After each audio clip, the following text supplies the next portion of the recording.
4 tim qabel l-elezzjoni ġenerali l-eks Ministru Jason Azzopardi talab li ssir l-espropjazzjoni ta' biċ-ċart fil-Fekruna x-Xemxija. Teknikament kellu jkun il-Ministru responsabbli mill-ambjent dak iż-żmien, Mario De Marco, illi għamel din it-talba, imma sa issa l-indikazzjonijiet huma illi dan ma rridx.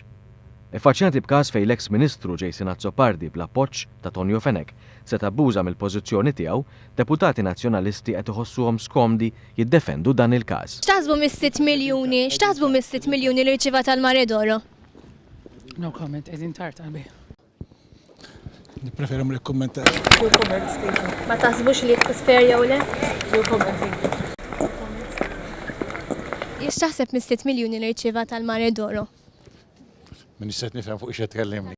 Deputati oħra li tkellmu ma' News qalu li ma jafux bil-każ ta' Jason Azzopardi. Ideali sta Ma segwejx il-każ? No, ma segwejx.